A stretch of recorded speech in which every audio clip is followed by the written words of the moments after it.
Dodgers? Okay, we're the Cuticles. From Bentonville, Arkansas. Did you say Arkansas? 35 years in the music industry. I have never seen such a shit show.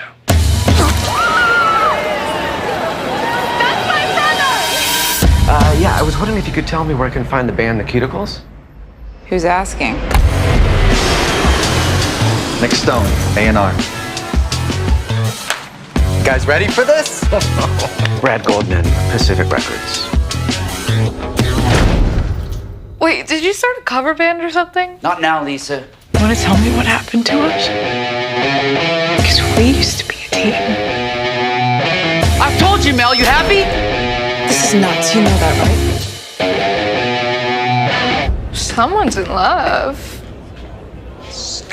I like my music with some edge. Dirty, rough, wild. Kind of like your shit.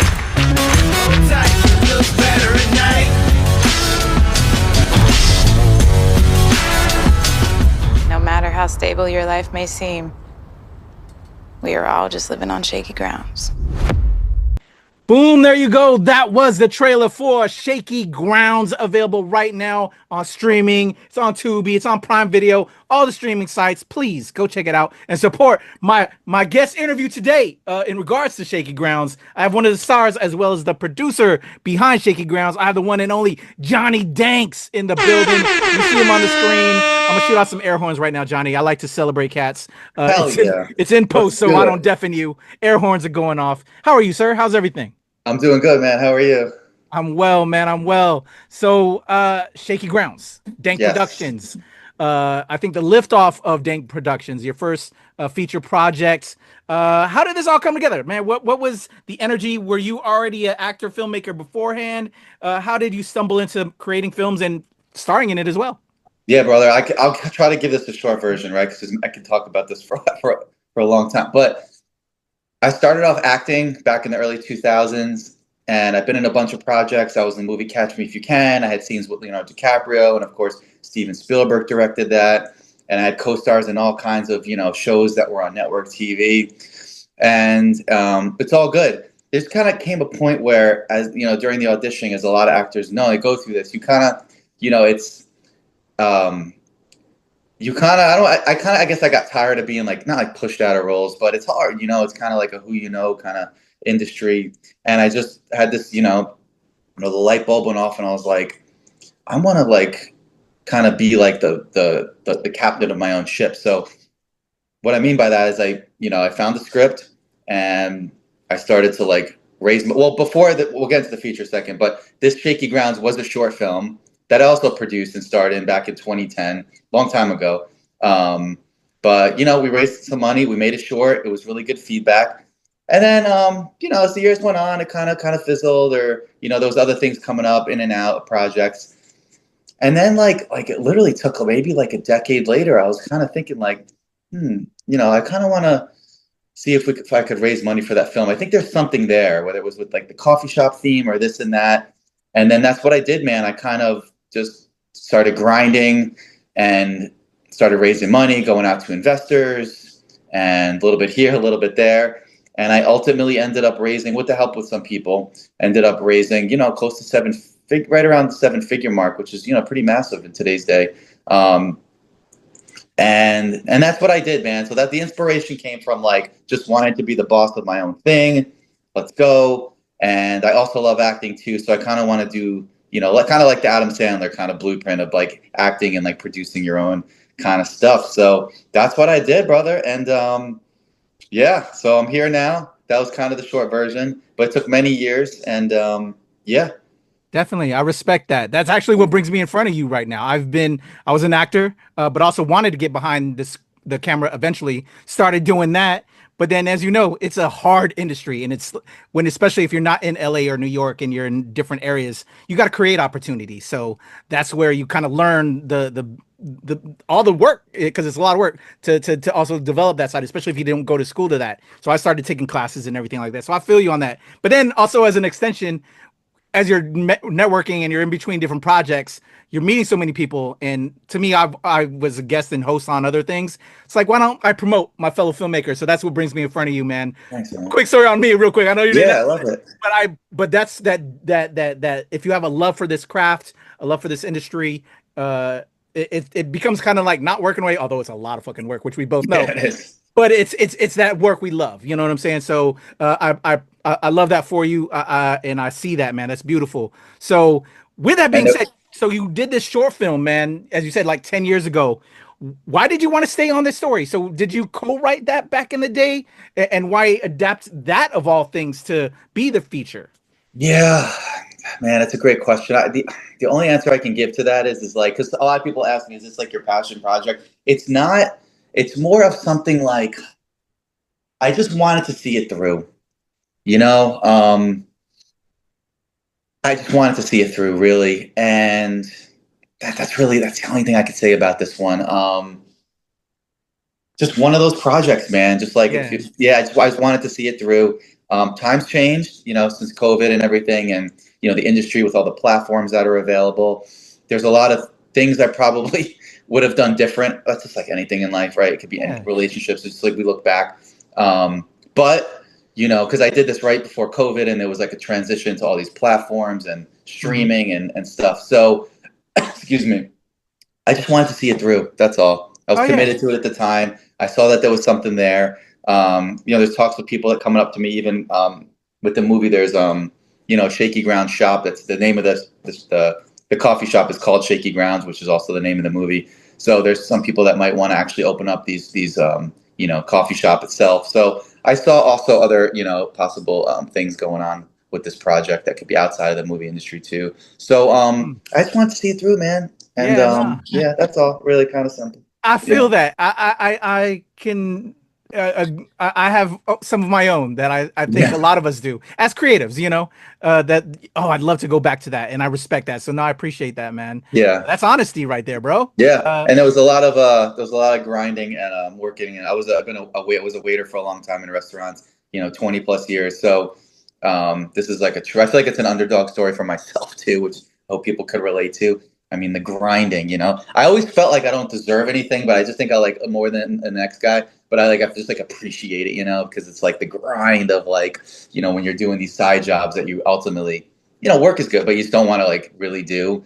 And then just to like, no, man, you know, we'll do it for the movie and just keep going. So, yeah. No, I feel that, brother. I feel that. All right. Yeah. So 10 years in the making, we now adapt it to a feature. You know, so what is that undertaking? Extending out the story. And I had the pleasure of checking it out, man. Thank you for making that available. It has a lot of heart, and thanks, you know, you're one of the trio of the three that we follow within this. Can you tell me about that? Was that, you know, known back then when it was that short film, or expanding it out to kind of follow sort of these three characters within it and their various storylines within it, and the people you got involved, man? I've had Eric Roberts on before. You know, all of these cats, man. Can you tell me now how we make this film, Shaky Grounds? Yeah, so every project's different, right? And I giggle because it's like this happened to just be rewritten probably like 24 times, and I'm not even joking. So there was the story has gone in all different directions over the years. And it's, you know, the feature has nothing to do with the short. The short except for the coffee shop being called Shaky Grounds. That's like the only element. And then we started to think like, I don't want this to be like a Clerks where it takes place in one location like the short did. So I started brainstorming with some people, and then we started thinking like, oh, where did coffee originate from? Oh, well, Seattle is like where it started. And we started thinking like, what goes on? Seattle is like grunge music kind of like was born there. And then we could talk about, oh, maybe there was this band that hung out in the coffee shop, and we could talk about that. And that's like how that started. Those brainstorming things, and eventually we had this idea of, you know, a band that, and of course we moved Seattle to Arkansas, which we shot in Bentonville, Northwest Arkansas.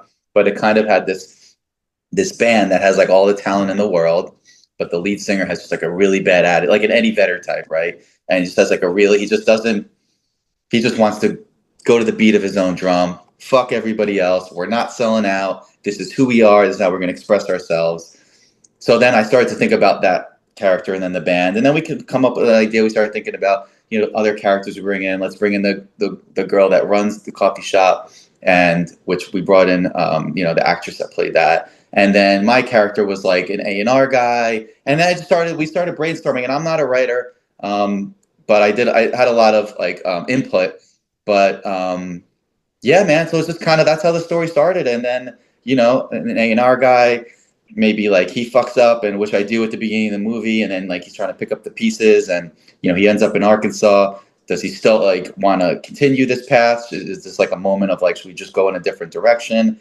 And then he finds this band, and then he tries to like sign them, so he thinks they're going to be the next big thing, so he could like get his job back and all these things. But kind of going off, but like, yeah, that's kind of like what we did with like the writing part of, you know, just brainstorming. But it is the feature's way different than what the short was. So okay, and yeah. I dig the title because it's kind of shaky. You know, you think you're on firm footing, your character specifically at this A&R, until your client goes off the rails. Yeah, and then you have this musician and this coffee shop owner and their life and what happened to them. I don't want to spoil for those that didn't see it, but I dig how that is all contained in the story with heart. I feel like all our lives were on shaky grounds too, and you know, we had an opportunity. We thought about like possibly changing the title, and we were really close to actually changing the title, but some of the people I work with were saying no, we want to keep it, so we kept it. And yeah, I like to think this is like a, you know, people that watch it, it's like kind of like a reality, almost like MTV type of movie. It goes pretty quick, and it's just yeah, so easy to digest, easy totally, to just fill in and entertain people. That's man. all. Yeah, so man. Talk about building this cast. How'd you get my man Eric involved and some of the other people that you have involved with this project? Yeah, and that's what I also learned now, being like the producer of this too. I got to see like the other side of it. So man, what you were saying earlier about, you know, I mean, like you know, our casting director, she was great. She does a lot of big projects. You know, I saw like, you know, you get thousands and thousands of submissions, and it's like, excuse me, it just showed me when I was an actor, like, whoa, this is what I was up against. No wonder why. And they only pick one. They pick one. You know, and that's why it's such like a who you know industry too, because there's thousands of submissions, and then there's casting lists, and then there's who, you know, this person knows who. And so that was just education. Like I finally got to see it, and I was like, okay. So for me personally, we could talk about this next project I'm working on, but I'm more getting into the producing side, because like it's good to be the boss, right? But okay, so when we started to get into the casting, the submissions came in.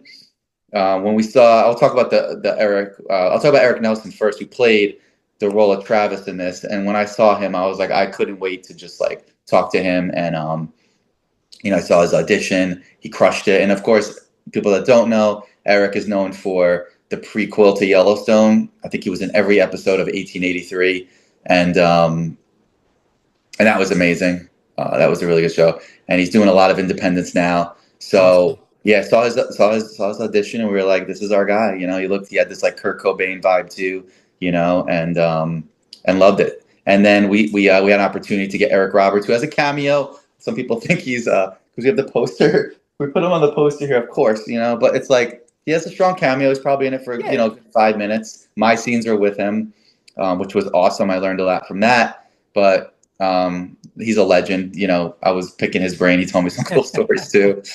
And nice yeah, guy. man. Yeah, he was really nice. And then I just want to say really quick, we have this is Kenzie Ziegler. A lot of people know her from Dance Moms back in the day. Okay. And she's got an album out now. She's touring. She's got her own clothing line. You know, movies coming out. She's just Tribeca. So, you know, we were able to get her, which wasn't easy. You know, she was a big agency, so that was a lot of negotiating. But you know, Kenzie's got like, you know, I think 40 million followers to total, and she's crushing it. And yeah, so she was really great in it. She plays the niece of Eric Nelson. Kelly Tabad is at the bottom there. She's in like 400 episodes of General Hospital. And then we got Ella Cannon, who's done a couple movies. You know, she's like the Hallmark queen, stuff like that on Lifetime. So I'm really, for this being like my first one, and it wasn't easy, and there was a lot of challenges, a lot of mistakes were made, but I think ultimately, like people saw that, they felt that, but there was no really, I mean, like little mistakes, but the shoot went well.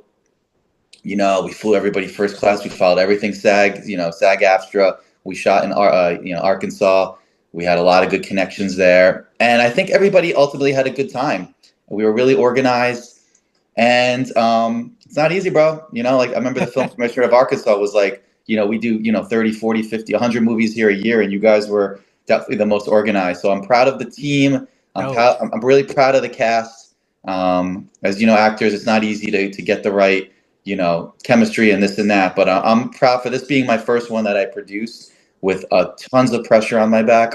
I'm proud of it, brother. Hell yeah. Congrats. Brush some shoulders off, bro. That's lovely. I dig that. I dig that. So cast in LA, shot in Arkansas. Tell me why again, because you did bring up earlier that, Seattle with the grunge scene, but then Arkansas. Am I missing that Arkansas is like bumping? Like, what's going on with Arkansas? Like, dude, I said the same thing, but it was, to be honest. So this is like on the business side. It had the best at the time. I still think it does, but it had the best incentive. It had the best tax/cash rebate incentive. And when you do indies, as you know, every penny goes back into the budget. So anything we made there, that incentive went right back into the budget, like every penny. So that's really why. And it also worked because there were elements like Seattle had that, like, I was like that, right? They have that, like, that gloomy, artsy, right thing over there. Parts of Arkansas have that same feeling, that same vibe. So that's kind of why, man. And I called up different states around the country looking for a good incentive, tax incentive, and they just were one that we talked about. Like, fuck it, let's go there. Wow. So this is like your first time period ever. It just made the most cost-effective sense for a film perspective. Correct, 100%. Wow. That's really what it was for. Yeah, that's right. Amazing. Hey, bro, I love that, especially as a business professional in creating films and all of that. Yeah. Yeah. That's why. But I said the same thing as you. Like, what are we gonna do out there? I think I ate Cracker Barrel, like, oh my god, like every day for like a week, and that was funny. A lot of Cracker Barrels out there. But, awesome. So we're working on this project. We're filming there. We got all these people we brought into town. As you said, first time filmmaker, man. Lessons learned along the way. I love to get, especially with independent cats, pro tips. Especially, and with you being first time filmmaker, that you would impart what you wish you would have known coming into it, that you would tell another cat that's, in this, that are getting inspired by you right now, that you would want to tell them. I think you're only sometimes as good as the team you have around me. And I had a really good guy by the name of Carl Tempesta. He used to be Adam Sandler's assistant. And I met him on the set of Hustle when he was out there filming in Philadelphia. And it's like, we talked for over the years, and I needed somebody that was gonna like have this, be honest, right, man? Even if like the truth fucking hurts sometimes, just be honest, to say everything up front, what you think. Are we on budget? Are we not on budget? What do we need? Guys like that, and he crushed it. And again, I wouldn't have probably be here without him, and other people as well. But it starts there, man. And when you go through these budgets, you really have to go line by line, and make sure you got everything, like in order, like your shooting schedule, your day out of days, what you really need, what you don't need. And I think the one thing, I'll talk about one thing, is that sometimes with the writing, you really want to make sure that, you got everything. There's a couple things that for Shaky, I wish I would have done, maybe like flashback scenes or things like that you like can't go back and do, or, things like that. So I think you just want to make sure you got like everything that you want, your script ready, and you got the right team that can like tell you what will work, what won't work. We're on time. There's scheduling. There's, we had to deal with extras. One scene where we had like over 100 extras, and for an indie, that's a lot, man. It's not. So you just have to have, just that the right team, or just even like partner or stuff like that, man. There's a lot of other stuff I could talk about, but obviously sometimes there's people you hire that maybe you question later on. It's funny. I have one of my good mentors. He called me before the shoot. He was His name is Bobby Moresco. He's actually the producer for the movie Crash, so he won the Academy Award. You know, he always says just make sure you bring on people that you know you're going to work well with, because it can backfire. So there's a couple of things that I learned with that, with you know, with bringing on people that you know ultimately you know, it could have probably been better relationships, but when you got to go, you got to go. So just like little things like that. So, but I think this is all like you know, like I'm learning, everybody learns, and exactly. Yeah. That's why I love talking about this stuff, because people will understand. Well, you know, you're not alone. We all go through it, no matter what level. You know, I've talked to Denzel. I've talked to Washington. I've talked to everybody up and down the spectrum. And when you see that connective tissue, that we all got these issues, and you just see your way through it. Patience. It's gonna happen. Just see your way through it. It'll be all right. So thank you, man. I appreciate it. Yeah, man. No, yeah, you have to connect. Like you have to. Like the film is the best. You know what we have like an objective here, because I have this thing of like you go into war when you start, especially as a producer. It's like day one, and you have to make sure that everybody is in their position.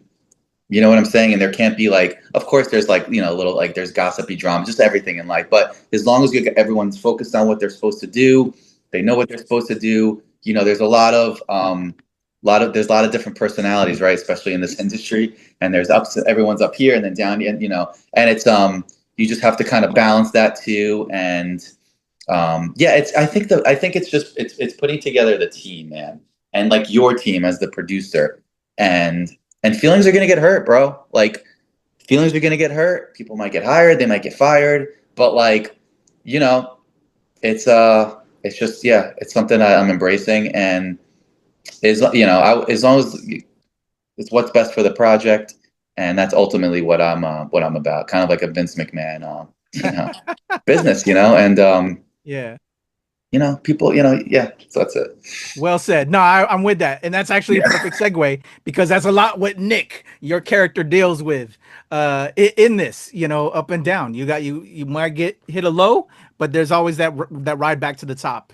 And so let's talk about, though, you know, we were on your producer hat a second ago. Let's go to the actor side. Okay. Tell me about playing Nick, and just the message overall of Shaky Grounds. Yeah, I think, you know, to keep it kind of like, you know, I brought in my acting coach, who actually is like, he was my acting coach growing up too. Like he's LL Cool J, you know, the Wayans brothers, Jennifer Lopez, Jim Carrey, Will Smith. He's actually their personal, like he's on set, you know, personal acting coach, Aaron Spicer. And then there's Kay Aston also. So I had him kind of coach me for this, which was great.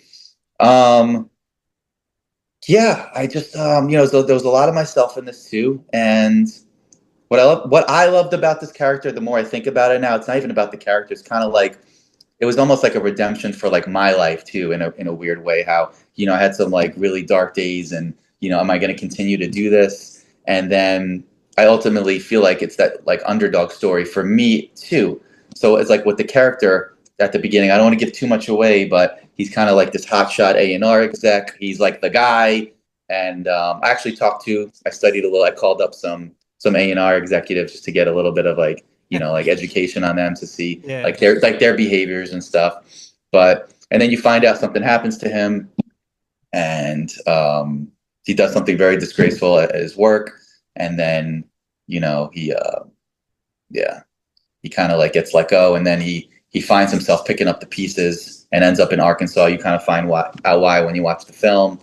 And then, yeah, man. So it wasn't that complicated of a role for me. And, you know, I had a good time. I had really good actors I got to work with, which was great. But it's kind of like an underdog kind of character, right? He's up here, then he loses it all, and then he picks it up. And does he get where he wants to be at the end? Maybe at the end, he thought this is what he wanted, but then he goes in another direction. Kind of just like in life, bro. You know, like that's just what happens in life. Definitely. You know, it's like we chase that girl sometimes. We want the girl. And then sometimes when we get her, we're like, damn, like we don't even have that much stuff in common. She doesn't even really like me that much. And like, why did I like chase this? So it's like, I feel like there's a lot of like messages that you could take from this of like, do you even want what you were chasing? Or, you know, so it's stuff like that, you know, or maybe you do want that and you're like, hell yeah, I got it. I worked my ass off for it. So there's like all those little messages of like the underdog. Definitely. And not just with your story, with Eric Nelson's the lead in this that you have, Ella Yeah. Cannon, just everybody, and it reads, my friend, and well done. Thank you for that. I just want to say really quick yeah. too, just to piggyback off that, we actually have original music in this, Yeah, which the director wanted to do, which was a great idea too. And you know, we hired a band by the name of Mayday. They do the music. They're a touring band too, music group. But we wanted to come up with this new cosmic sound, so we paid for a few tracks, and it's kind of got that rap, rock, I guess maybe even like a little funk kind of power chord sound to it. So these are actual original songs, which again, with these independents, you guys, like, there's like literally no budget for anything, especially a SAG feature, because there's all kinds of other things you need the money for. But it's all original music. You could actually on Instagram now, like when you you can attach music to like a video or whatever. You could actually, like, we're up there even on Instagram now. If you put in Shaky Grounds, a few of our songs are on these platforms to attach to your reels and videos. But yeah, and the drummer actually plays drums in this. He was like a real drummer. Eric Nelson plays some guitar, some of these riffs, and he actually does sing in the movie as well.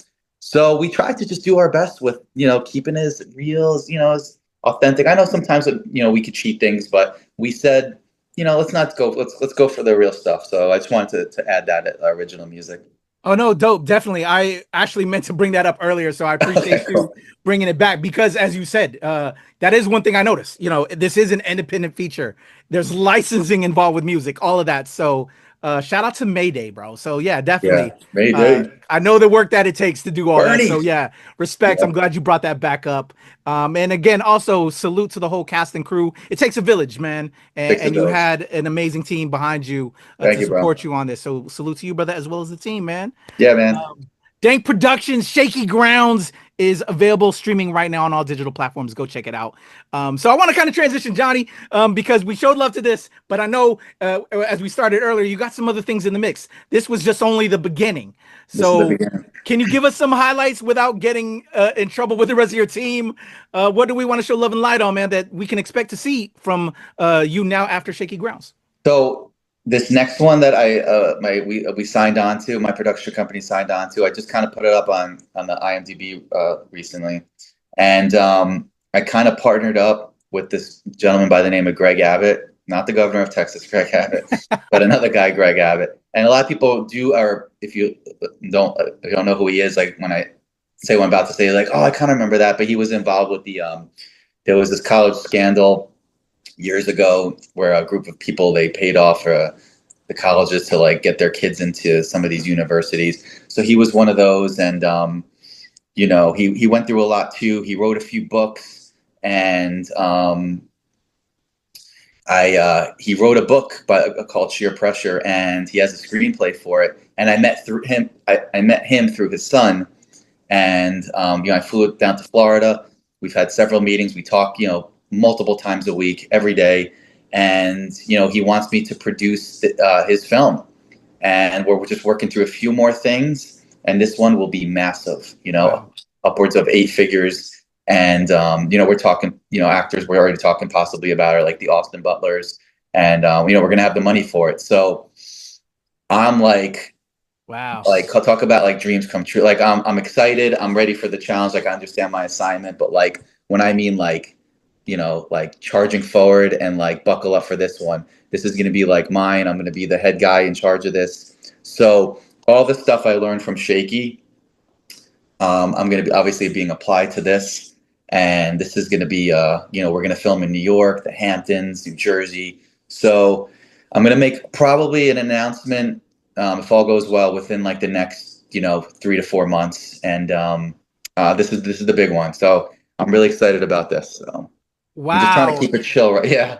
Amazing, bro. Congrats. So with hopes to go into production next year? Next year. Yeah.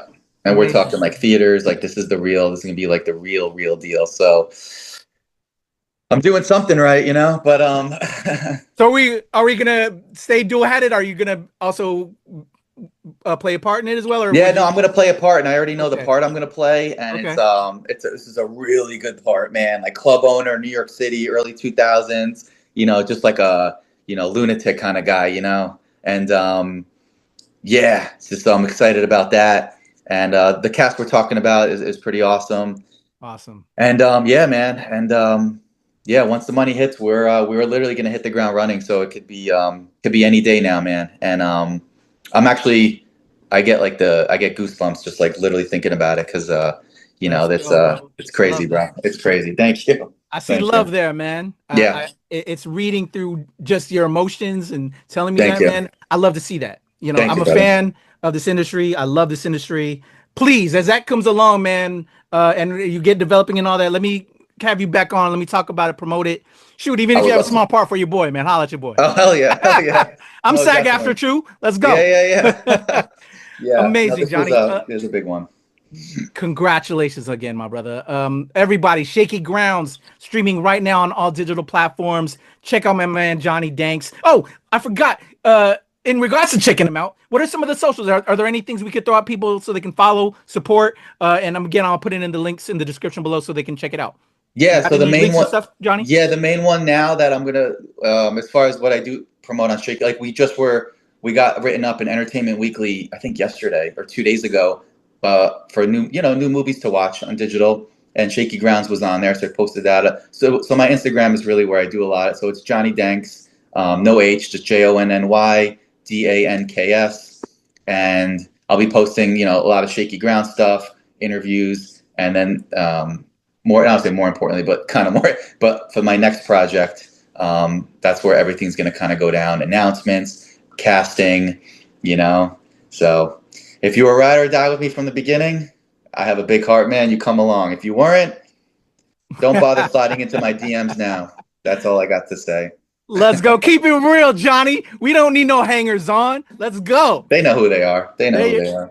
They know. Hey, Johnny, man, good vibes from you, brother, and congratulations on this project. Love Thank to you, hear bro. that this next one's going to be even bigger for you, challenging for you, but also it's because the love you have for this industry, which I totally appreciate and I adore that as well, my friend. Yeah. Everybody, Jonny Danks in the building. He is starring as Nick, as well as he's the producer with Dank Productions behind Shaky Grounds. Go show love. Go support it. Go check it out. It's good vibes. It's good energy. And of course, follow him at Jonny Danks. All of his links will be in the description below so you can check out that next project that's going to be jumping off in 2026. I'm KUYA P. Nerds rule the world. Let's go. Let's go. All right, there's a cut, bro.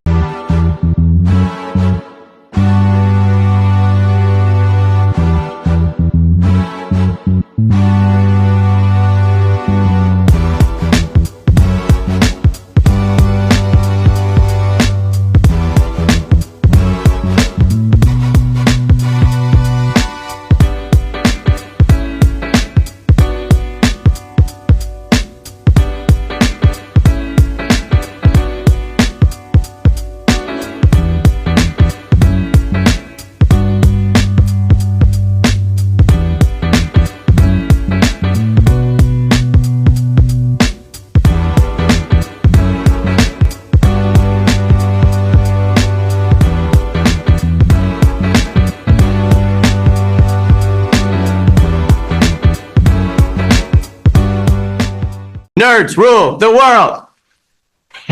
Pleasure chatting with you. Love to all my nerds who rule the world. Nerds rule the world. Yes, we do. Thanks. Nerds rule the world. Thank you. I love the nerds ruling the world, so more power to you. Patrick, what up, man? And yes, they do. Nerds rule the world, kid. Yes, sir. Thank you. Awesome. KUYA P. Nerds rule the world. Hello. Yes, they do. Yes. Oh, Nerds rule the world. I got. It's in the title of your show, like Nerds Rule the World. Like, I want more black weirdos on screen, and I don't feel like we ever get to see that very much. Thank you so much. Nerds do rule the world. Yes. Thank you. Thank you, Nerds rule. Love it. Hello, Sarah. Hello, Julie. Nerds rule. Yes. Rock on. I love it. Thank you so much. It's good to see you. I love Nerds Rule the World.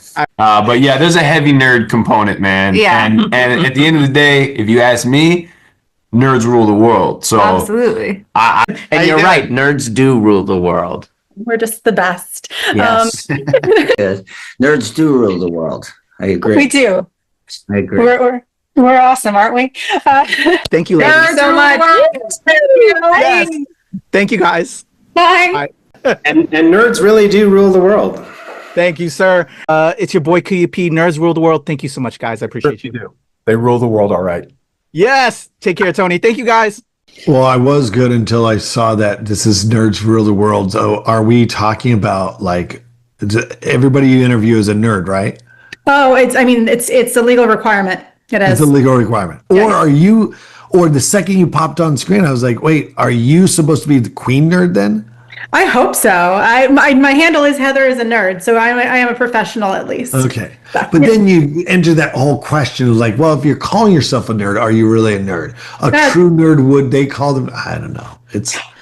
I'm going to start going cross-eyed. Going to psychoanalyze this a little bit. Yeah. We're going to do a 3, 2, 1 coming off of the trailer, like I said, and then we'll get right into it. All right. Boom, boom. Here we go. In a 1, 2, 3.